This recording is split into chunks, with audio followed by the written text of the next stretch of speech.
दोस्तों आज हम पढ़ने वाले हैं डेवलपमेंट ऑफ किडनी का पैरामेसोनेफ्रिक डक्ट और डिफिनेटिव किडनी। और पहले वीडियो में हमने पढ़ा था मेसोनेफ्रिक डक्ट और उसमें हमने उसके डेरिवेटिव्स पढ़े थे। तो ये पार्ट सेकेंड वीडियो हुई और इसको एकदम इम्पोर्टेंट BAQ और SAQ बनता है। तो स्टार्ट करते हुए पैरामेसोनेफ्रिक डक्ट होता क्या है।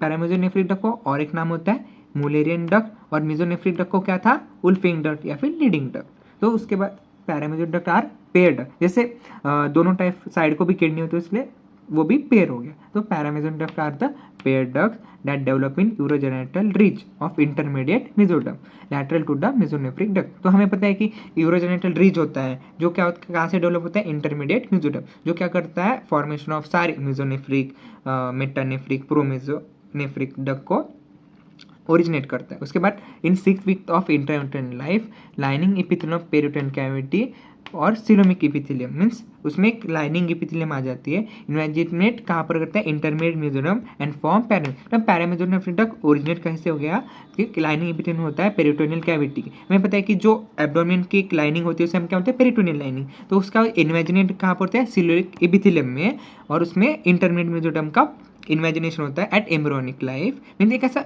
सिंपल में याद रखो क्या होता है एक पेरिटोनियल कैविटी होते हैं ऑफ सिलोमिक एपिथेलियम, वो इन्वेजिनेट कहाँ पर करता है इंटरमीडिएट मेसोडर्म में। उससे क्या हो गया पैरामेसोनेफ्रिक डक्ट। उसके बाद क्या हो गया फिर डक्ट फ्यूज हो गया which is other to form urogenital canal और uterine canal get communicate to form urogenital sinus. हमें पता है कि यूरोजेनिटल साइनस डेवलप कहाँ से, तो यूरोजेनिटल साइनस डेवलप हुआ है with the urogenital canal, urine can get communicate with urogenital sinus. So सबसे पहले स्टार्ट करते विद पैरामेसोनेफ्रिक डक्ट के डेरिवेटिव्स। तो एकदम छोटे डेरिवेटिव्स है। सबसे पहले पैरामेसोनेफ्रिक डक्ट डेरिवेटिव्स क्या करता है मेल में appendix of testis and prostatic urethra and female में क्या होता है uterine tubes uterus and upper part of the vagina. तो ये एकदम इंपॉर्टेंट है क्योंकि यूट्रस कहाँ से डेवलप होता है फ्रॉम पैरामेसोनेफ्रिक डक्ट यूट्राइन ट्यूब और उसके बाद क्या होता है अपर पार्ट ऑफ द वजाना। उसके बाद मेल में क्या है अपेंडिक्स ऑफ टेस्टिस और हमें पता है अपेंडिक्स ऑफ एपिडेडमिस होता है वो कहाँ से मेसोनेफ्रिक डक्ट से होता है और पैरामेसोनेफ्रिक डक्ट से क्या है appendix of testis and prostatic utricle. उसके बाद क्या होता है एक यहाँ पर नोट पॉइंट है कि prostatic utricle male is homologous to uterus and vagina and female. Means prostatic utricle क्या है एकदम होमोलॉगस मीन्स सेम है इन फीमेल रिलेशनशिप क्या कहाँ से यूट्रस एंड वजाना इन फीमेल। एक नोट पॉइंट है एकदम याद रख लेना। उसके बाद हम पढ़ते हैं definitive development of the kidney. तो ये एकदम एग्जाम में 5 मार्क के लिए आ जाता है और 2 मार्क के लिए आपको LAQ के साथ भी आ जाता है। तो यही पूरा चार्ट एकदम लिख देना, 2 से 2 मार्क आपको फ्री मिल जाएंगे। सबसे पहले स्टार्ट करते हैं with development of the kidney. उसमें होता है कलेक्टिंग पार्ट और एक एक्सट्रेटिव पार्ट। कलेक्टिंग मीन्स एक वो कलेक्टिंग पार्ट डेवलप कहाँ से होता है मेसोनेफ्रिक डक्ट और एक्सट्रेटिव पार्ट कहाँ से होता है इंटरमीडिएट मेसोडर्म, वहाँ से क्या होता है मेटानेफ्रोस। तो वो क्या बनाता है हमारा एक्सट्रेटिव पार्ट। तो ये एकदम याद रखना क्योंकि MCQ बनता है collecting part of the kidney develop from mesonephros pronephros या मेटानेफ्रोस। ये याद रखना कि collecting part develop from mesonephric duct and excretive part develop from the metanephric duct. एकदम ऐसा याद रख लेना MCQ क्वेश्चन। उसके बाद क्या होता है मेसोनेफ्रिक डक्ट क्या बना यूरेट्रिक बर्ड, यूरेट्रिक बर्ड से क्या बना यूरेटर। हमें पता है कि किडनी की जो कलेक्टिंग करता है वो कौन सा एक ट्रैक होता है उसमें बोलते हैं यूरेटर। तो यूरेट्रिक बर्ड से क्या बना यूरेटर।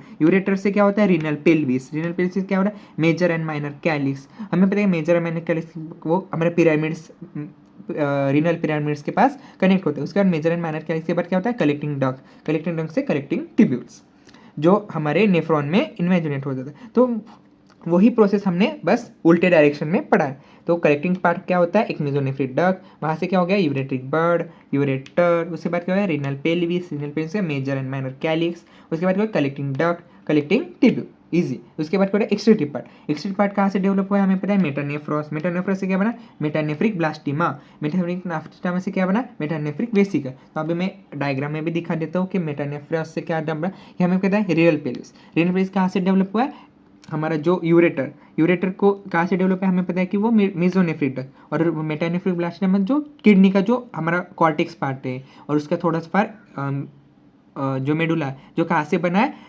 मेटानेफ्रोस पर। तो मेटानेफ्रोस क्या बनता है मेटानेफ्रिक ब्लास्टिमा, मेटानेफ्रिक ब्लास्टिमा क्या बनाता है मेजर क्या है। उसके बाद क्या होता है ग्रो एंड लोब्स, उसमें क्या होता है मेटानेफ्रिक ब्लास्टिमा कैप बनाता है कैप की तरह आपको दिख रहा है एकदम कैप, वो कैप बना रहा है। उसके बाद क्या बनाता है मेटानेफ्रॉस एकदम इजी दिखा देता हूँ। मेटानेफ्रा कैप बना देता है, यहाँ पर एक इस डायग्राम में अच्छे से देख सकते हैं। तो कि कलेक्टिंग ट्यूबल के बाद क्या है, हम बताया मेटानेफ्रॉस। मेटानेफ्रॉस क्या बनाता है, मेटानेफ्रिक ब्लास्टिमा, उसे हम क्या बोलते हैं मेटानेफ्रिक कैप, और मेटानेफ्रिक कैप से क्या बना, मेटानेफ्रिक वेसिकल। तो मेटानेफ्रिक वेसिकल बनाता क्या है, तो हमें पता है कि नेफ्रॉन में क्या होता है, उसमें एक होता है PCT, DCT, loop of Henley, जो कहाँ से बना है हमारा, जो मेटानेफ्रॉस क्या बना है, पहले सी शेप लूप, तो पता है हमें कि एक जिगजैग मैनर में होता है कुछ इस तरह से, दिख रहा है। तो वो क्या, पहले सी शेप, उसके बाद एस शेप लूप, हम पहले सी शेप बनाएगा कुछ इस तरह से, उसके बाद एस लूप एस टाइप में, उसे क्या बना, PCT, DCT, loop of Henley, और जिसमें बाउंडमेंट कैप्सूल भी बनता है, जो कहाँ से कैपलेट्स लेता है, फ्रॉम मेसोनेफ्रॉस,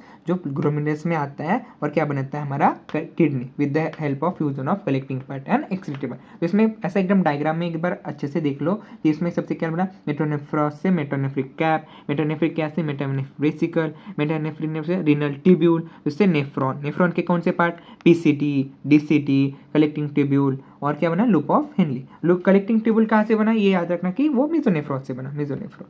तो ये था पूरा डेवलपमेंट ऑफ द किडनी, और ये सेकेंड पार्ट भी था। और thank you for this video friends. और अगर वीडियो पसंद आई तो एकदम लाइक और शेयर करना, और एग्जाम में कुछ एकदम इस तरह से लिखना। अगर ऐसे क्यों आता है तो ये पूरा लिखते मत बैठना, बस ये क्या होता है ये इतना लिख देना, ये आपके लिए थिंकिंग के लिए था, तो ये पार्ट उतना मत लिख देना।